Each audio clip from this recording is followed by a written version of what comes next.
I'm Josh Cooperman, and this is Convo by Design, with a look back at some of the conversations that I feel have shaped my current views of the design industry.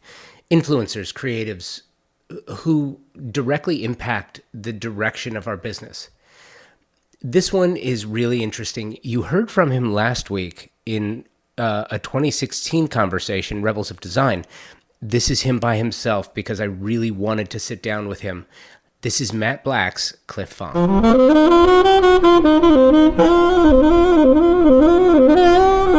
So yeah, last week you heard from Cliff on a panel, and this week I wanted to showcase him exclusively from our conversation back in 2016. Cliff's ideas about design, taste, style, and their direct relationship to the work he does, for whom he does it, are inextricably tied together. We speak about him as a design show judge and how that work differs from his views of design in the real world.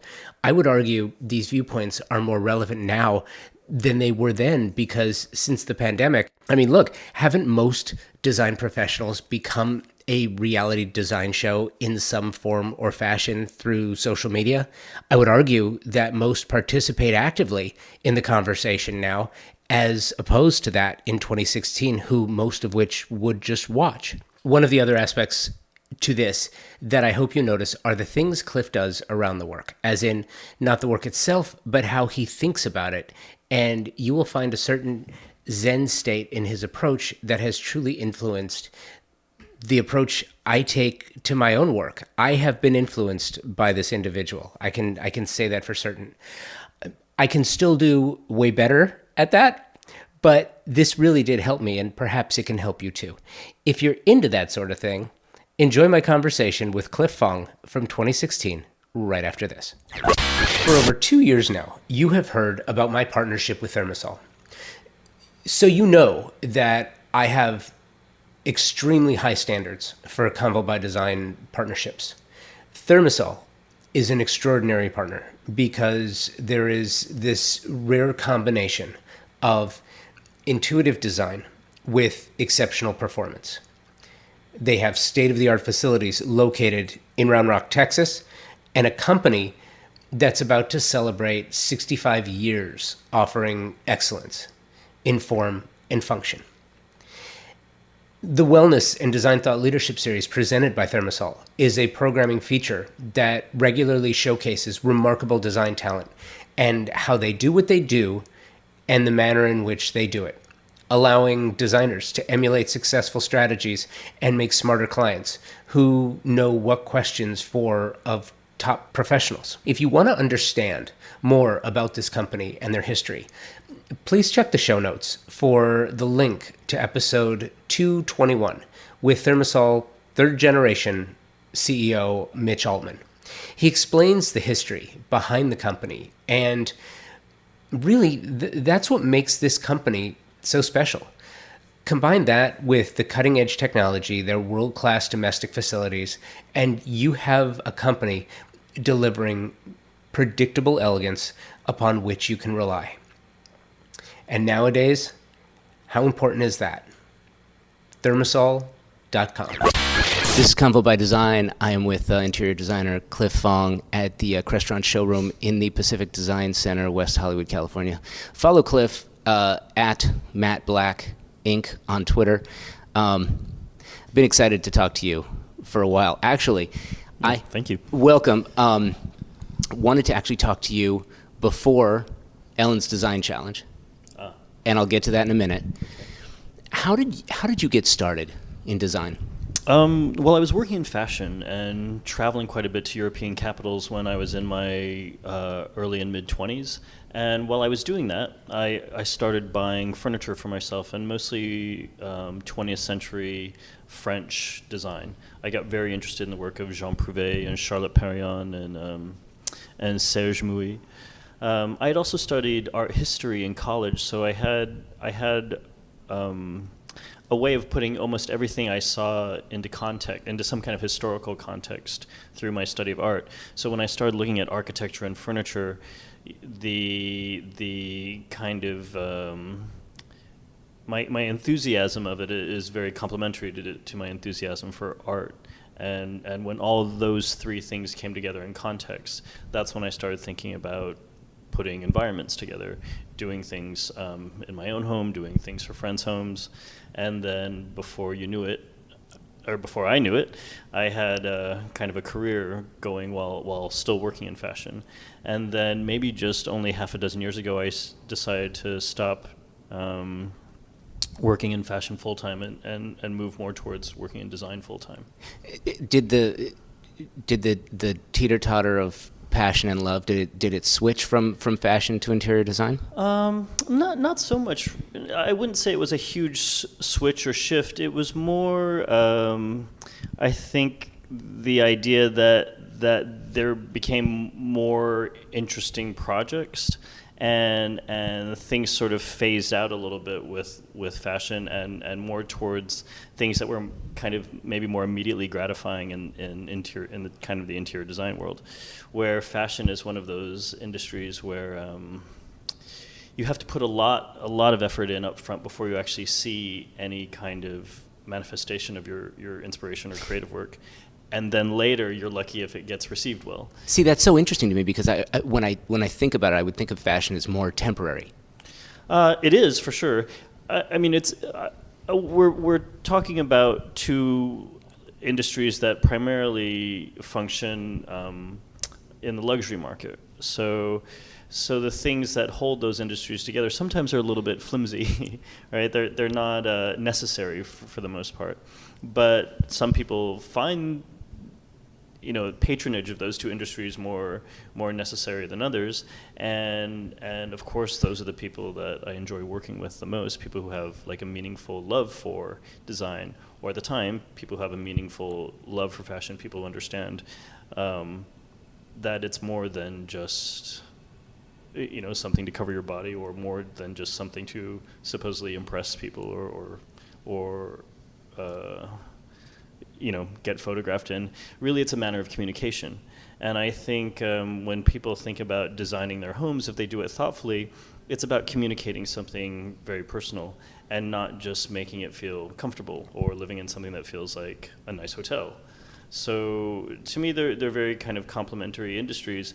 But if I didn't concentrate on them in the way that I do, I think, one, I'd be a different kind of designer, but I would also probably find the interest level not sustaining if I didn't find something important philosophically about it. So, I'm a huge fan of the arts. I consider interior design an artistic endeavor. Mm-hmm. With most artists that I've spoken to, they're just unhappy with the final product. It's part of the nature of being an artist. With interior design, when you're done with a project, do you look at it, do you wait until you're done when you're happy with it, that's when it's done? Or is there a level of dissatisfaction with the projects that you do just because of how you view them? Well, not necessarily. I think I'm always happy with whatever it is that I can put together for somebody.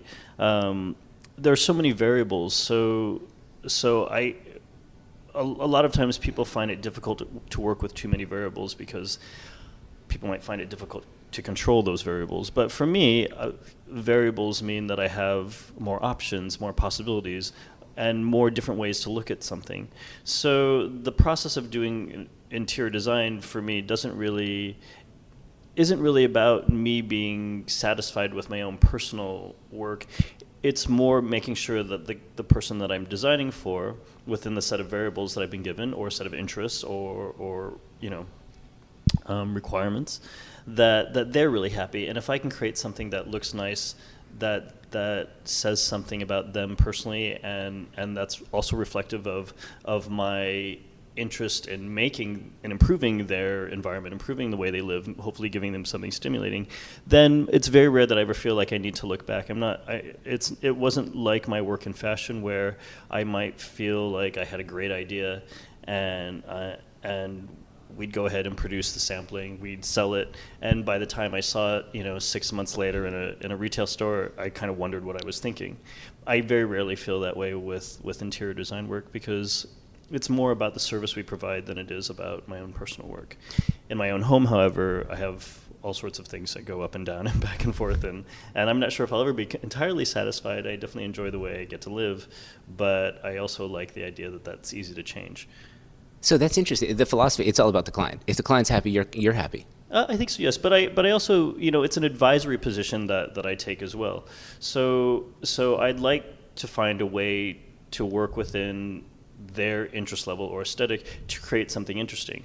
It's very rare that I feel like I walk away and just made something for them. And it's not that I don't care how it looks, but what's really important is that I make something that looks good that they really like. And that's more important than making something exclusively for my own, satisfaction. So I saw you recently on a keynote panel here at the Pacific Design Center. Mm-hmm. It was recently at West Week 2016. 2016. It was interesting to me, too. It was hosted by Interiors Magazine, and it was yes. entitled Rebels in Design. Which I found the title interesting, because anytime you say rebels, it's like, oh, okay, really? Yeah, it's interesting. I didn't really want to debate that term because sometimes rebellion exists only for the sake of being contrary. Right. And that's not at all, I think, what motivates a lot of people creatively. Oftentimes, in fact, I do find that when people are motivated by the need solely to be different, that sometimes the work is kind of flimsy because it doesn't have a strong foundation for something else, right? Some strong philosophical foundation or some historical context, something super progressive. Sometimes people are rebellious just kind of for attention's sake. So I think the other panelists that were there, I think they were all very, very well, obviously very talented, very evolved in their work, and I think their work also had a very, very strong, soul. It's really obvious to look at Patrick's work or Patrick Teague. Yeah, and see that he really has some very strong beliefs, some very strong aesthetic references that he goes back to, and he's created some very new and fresh ones too. So to me, that's not rebellion. That's just knowing who you are as a creative person and exploring those ideas to their fullest. Even exploiting them, which I think is a good thing. Yeah, and I thought it was interesting too. In addition to Patrick, you had Eric Chang on the panel as well. Yeah, Eric's also really wonderful, and he's doing some really beautiful work, or he and his partner rather are doing really beautiful work. And yes, they're not rebels in the least. In fact, you can be a leader, but it doesn't mean that you're the leader of a rebellion, right? So right. I think they're both great leaders in their fields, but I didn't necessarily find them rebellious, but So the takeaway for me, and I thought it was interesting, and I mean, at the end of the day, isn't that why? And by the way, we will be publishing the panel, so by the time this interview comes out on Convo by Design, that panel will also be published. Oh, cool. On Convo by Design, so you can go back and listen to it as well. Mm-hmm. One of the things that stood out for me was, especially when you start talking about design, interior design, and then we talked about architecture and product design, 3 men on the panel.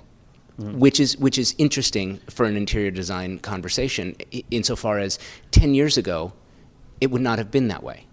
That the panel would have been shaped differently, and I think the conversation of rebels in design, and I got it the same way, which it wasn't like, hey, let's just be different for difference sake, right, but let's come up with some new ideas. Do you find the business more open to new ideas now? I think it depends where you are. It's a very interesting time in the design and home furnishings market because there's it's one of the fastest growing industries, luxury or otherwise. It's a very, very fast growing and expanding industry in America, at least. I think there is a lot of new and great happening always, but it's nice that right now there are so many ways to make use of a good idea or to maximize your effort for doing something new and creative. California and in Los Angeles in particular is a very, very fertile design market. We have some amazing creative people out here who are making, furniture, all sorts of design items, and we have a very young, progressive group of designers, as well as a more cultivated, educated, formal, designers that are considered designers in a more formal sense as well. And that's a really nice combination of factors. I don't think it's as progressive or as actively edgy or challenging in maybe some other cities that have a longer history in working with interior designers and also maybe have a culture that is educated slightly differently than the way that people are educated in our culture. But I think there's no one single answer to that, obviously. Yeah. Well, I think it's interesting too because there are cities, markets like Santa Barbara. Mm-hmm.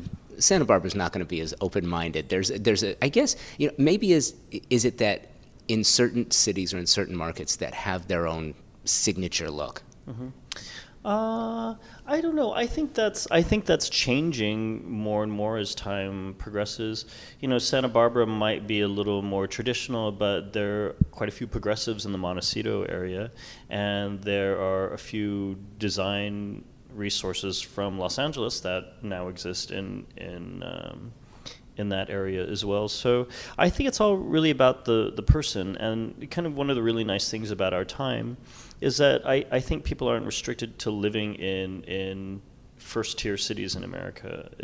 There used to be a time, maybe it's easy for me to say because I'm from New York and I live in Los Angeles, but there used to be a time where people would only consider living in New York or Los Angeles if they were in some creative industry, whether it's entertainment or design or fashion, and then the financial sector obviously is largely centered in New York.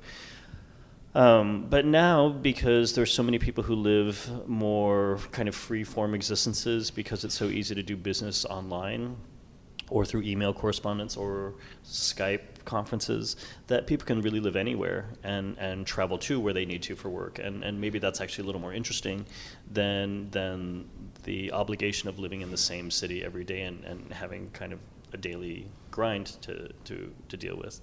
So there are a lot of very interesting entrepreneurs, interesting creative people, executives who are choosing just to live outside their city centers or the normal city centers, and in the way that they might create a life for themselves in those other areas, other territories. I think it's just as progressive or as edgy as if they were living in the city. That doesn't change. Because the environment changes. I think people are open to creating whatever they need to create wherever they are. Well, it's interesting that you bring that up too, because I think the concept of living off the grid, right, mm-hmm. or living outside of those city centers was the concept. Well, it's going to be a shed with animal skins on the wall, and it's not going to be a well-designed habitat. But nowadays, especially with Tiny House Nation, which is really interesting because I think the whole concept of the tiny house on wheels, some of them are remarkably well designed. Some of the ideas, especially living in New York, where it's mandatory, you have to figure out second uses for things. Right. Nothing gets its own individual space, place, and use anymore unless you have a very large footprint, which most people don't. Right. But the innovation that's taking place because of this is remarkable. Yeah, for sure. Well, also, now if you're under 30 or if you're in your early 20s, there's this huge homesteading movement where people are kind of much more interested in going out and creating an eco-friendly architectural farmhouse and in a place where they can live off the land, work half the day by doing things online and then having a more experiential existence, as opposed to kind of my generation where everybody just wanted to live in a city like New York or Paris or London and to be able to drink and eat and go crazy. I don't know. Yeah. Party a lot. Sure. And now I think it's really nice that people might go into the cities to get some good experience, and then they take what they learn and they leave and go build an amazing life, outside of those cities. Like there's amazing things happening in cities like Asheville, North Carolina, or Austin, Texas. I mean, Austin's not a mystery to anybody, but Austin was really different when a big group of my high school friends from Texas went to UT than what it is now, where there's amazing gastronomic restaurants, incredible architecture there, a very active and diverse culture, something really different than the cultural climate in everywhere else in Texas. Portland obviously is an amazing place to go to. Seattle, Charlotte, like there's incredible things happening in cities that aren't the party centers, well, or yeah, the financial centers. Yeah, and it's interesting too because you bring up Austin, and Austin has long been, maybe it's too, it's one of those cities that has just always considered itself weird. Portland's the same way, and it's remarkable what happens at Portland. Santa Cruz, a city like Santa Cruz, the same sort of vibe. Yeah. The tech industry obviously has a lot to do with this. Not only is responsible for enabling people to expand in this way, but the influx of people who are involved in tech is really changing how people live outside of big cities as well, which is great. It is great, and I think what's interesting too is tech has what made it possible for new ideas to come. You've got Pinterest, and you've got House, and you've got Facebook, and you've got Twitter, and you've got all these different vehicles for the vast majority to bring their ideas. And let's be honest, like everything else, most of it's crap, but new ideas come from the most remarkable places, and you can get a kernel of an idea from a monstrosity. You can say, okay, well, 99% of it's bad, but what if I took this and made that into something different? And I think social media has turned some people who have the ability to take kernels of ideas and transform them into something that's easily understood. Yeah, for sure. It's been remarkable, which then led to HGTV sort of changing the direction of a lot of the programming that they provide, which is into the Ellen's Design Challenge, now entering second season. Have you filmed the second season? Third season. Third, yeah. Wow. I think we're about to start shooting our third, or we'll shoot our third later this summer probably. That's amazing. Yeah, it's interesting. It's nice to see that people aren't just addressing existing markets or chasing existing markets. And it's nice the idea that people are creating new markets, and also there's so many interesting young talents in this country, and we don't really have the best history in supporting young creative work or new creative work. I shouldn't say young because not everybody is 20, but. And people can come into their creative life at any age, but I think it's really important to support this work, and a lot of it's really, really good. When everything kind of fell apart in 2006, there were a lot of people complaining, and it is. I think people find it easy to complain in this country. They're enabled to complain to some degree, but. Most of that sort of complaining was about how limited opportunities were or how limited resources are. And creativity is one of those renewable resources that it's bottomless.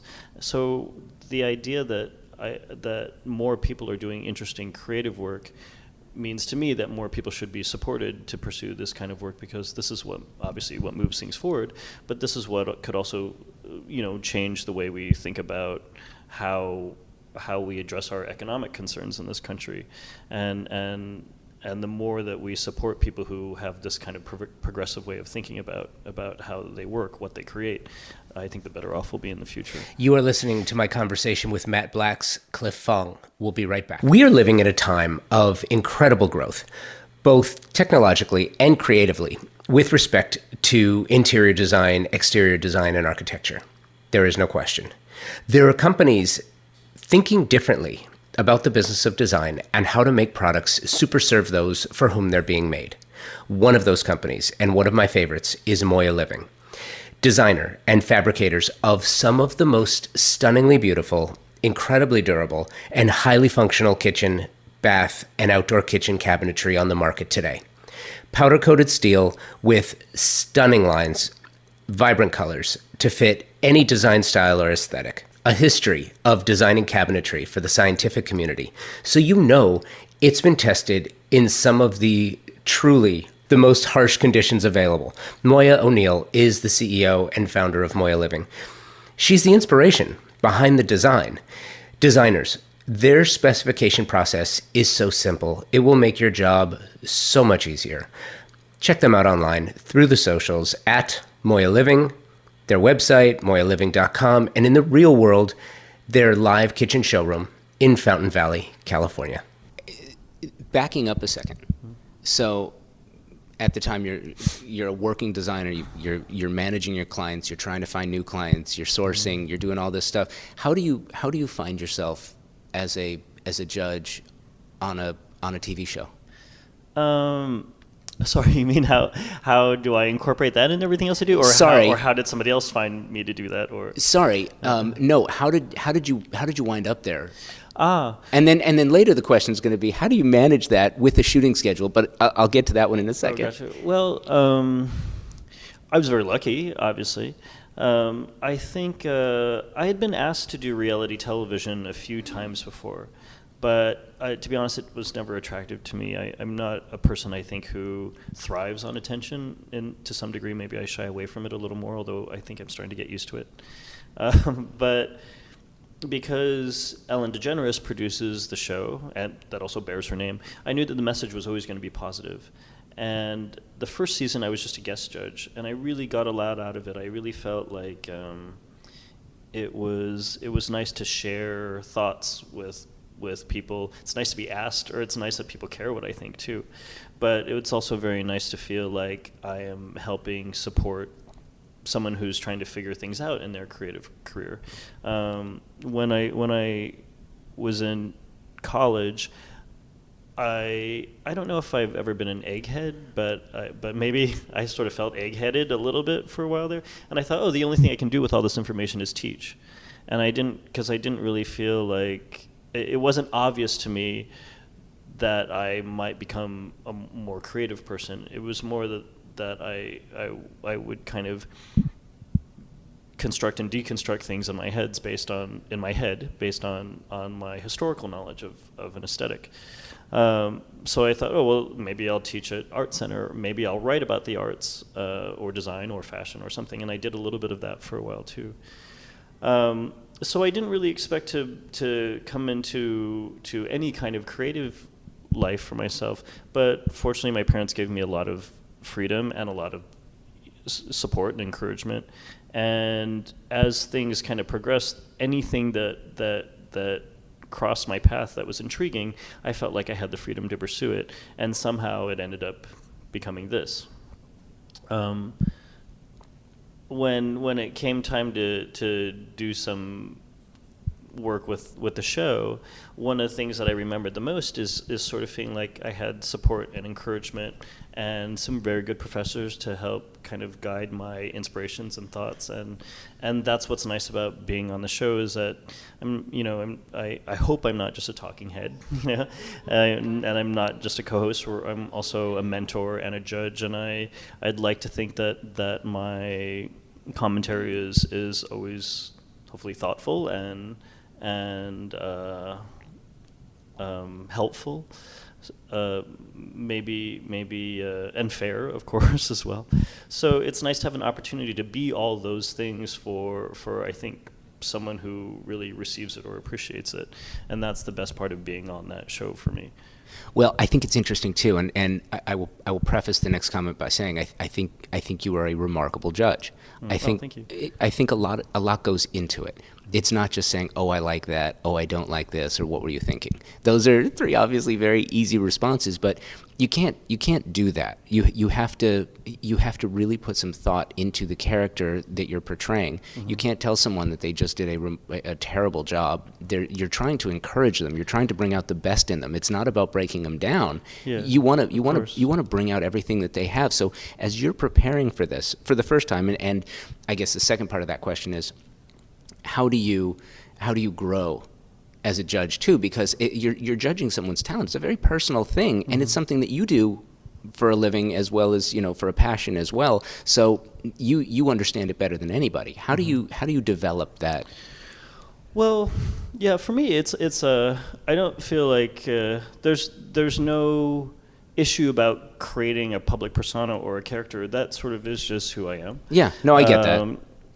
Uh, I wish I actually had that range to actually be something I'm not occasionally, because I think maybe that might be more entertaining. They can be a little dry at times, but I think having maybe a broader understanding of all creative work, whether it's art or fashion or interior design, having an understanding of how things fit into a historical timeline, kind of allows me to look at things really objectively.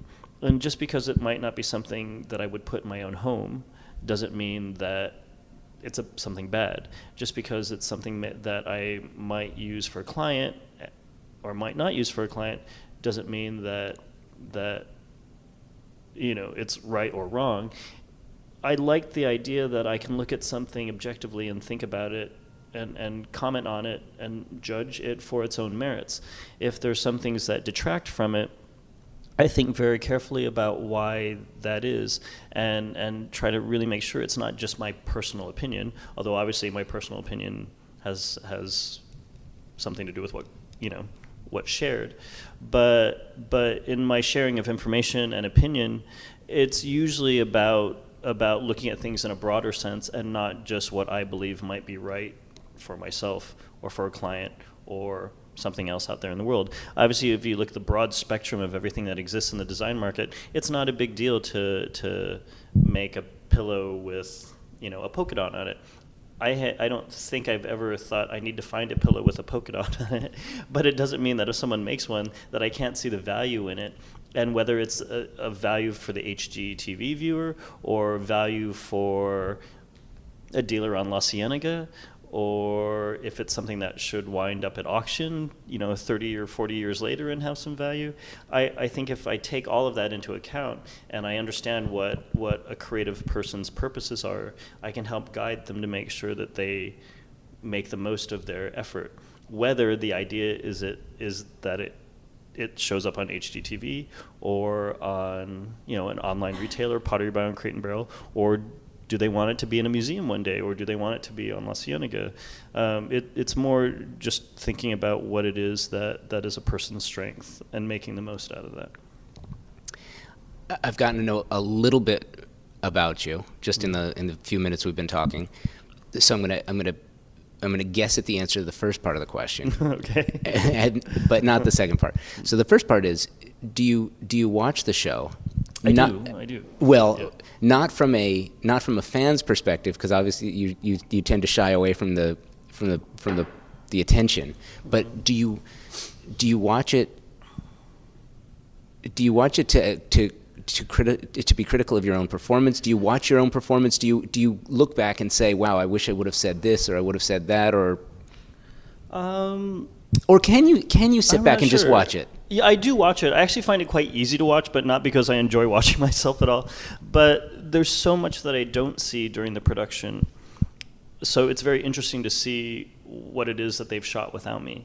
I think in the beginning it was a little difficult to watch myself without being critical, but then I also sort of feel like there's nothing I can do about it anyway. And I don't tend to stress out or obsess about the things that I don't have any kind of control over. And I was warned by several friends of mine who are actors that it is difficult to watch oneself on camera.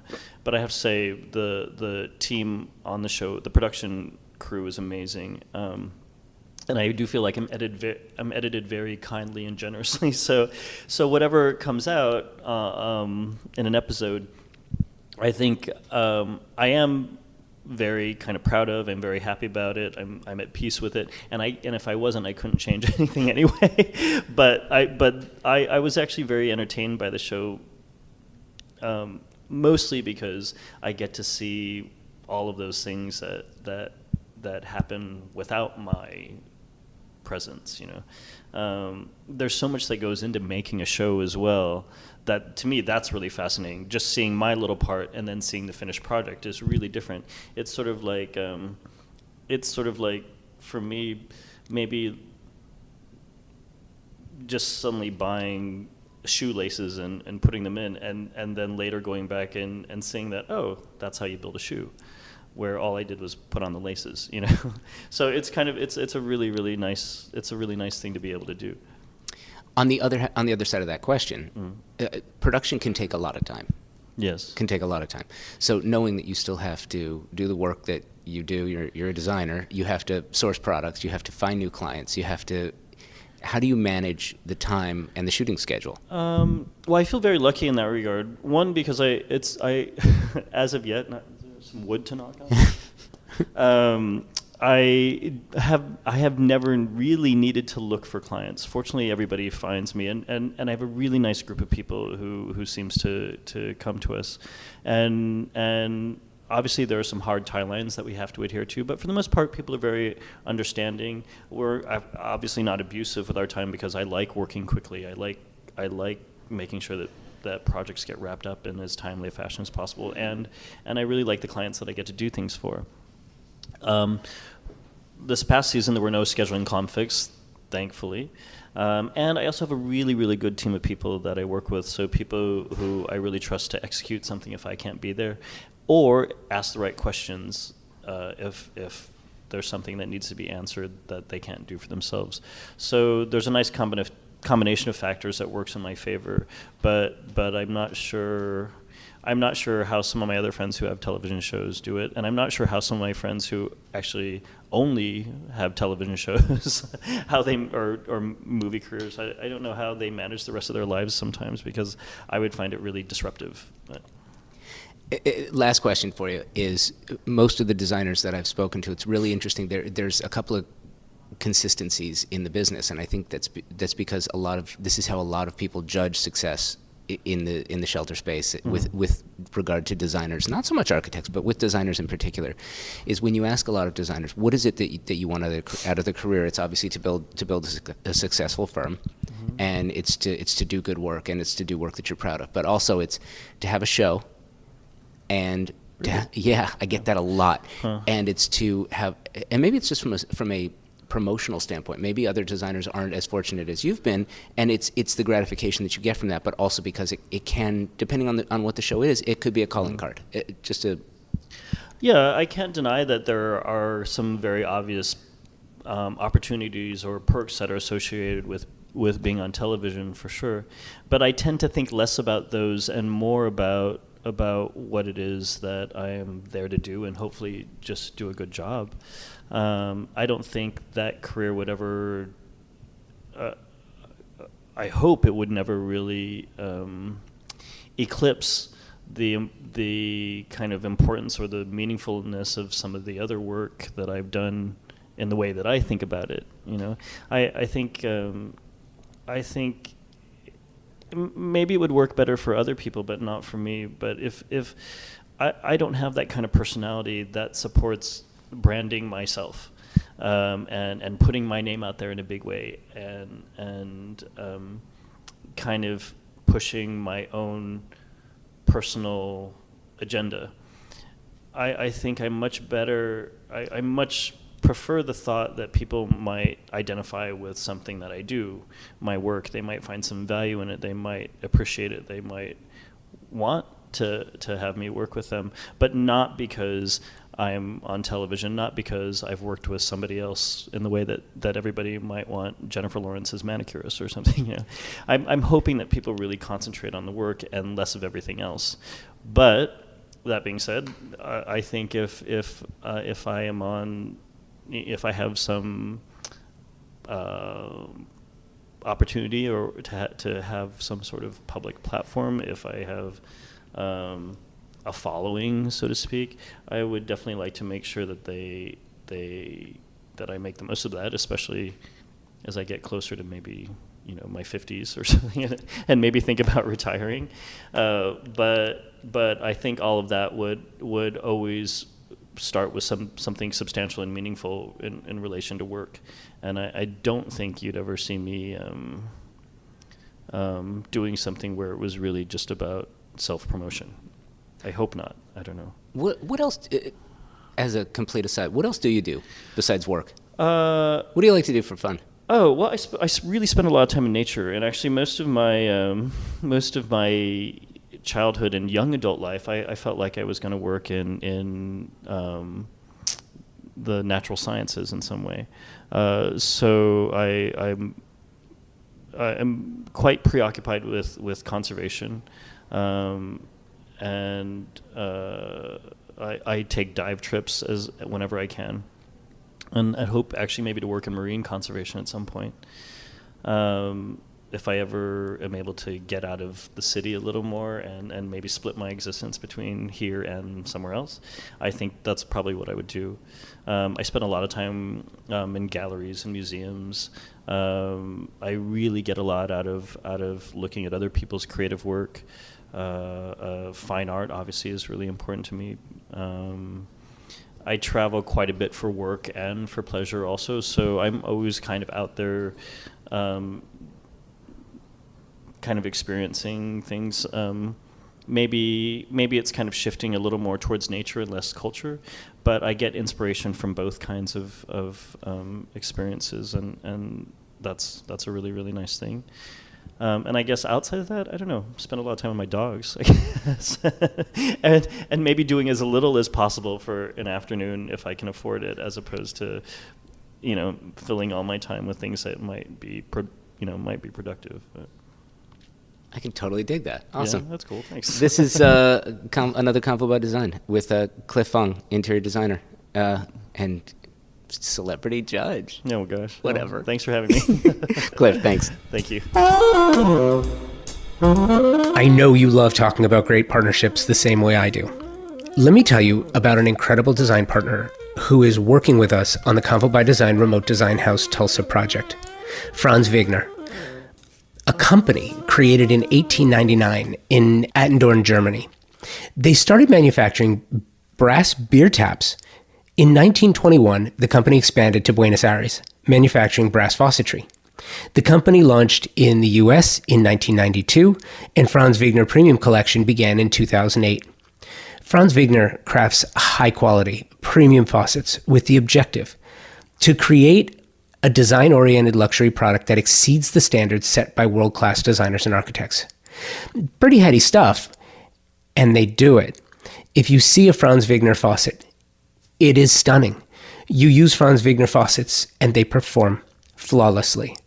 Product you can depend on after over 120 years designing a truly stunning faucet line.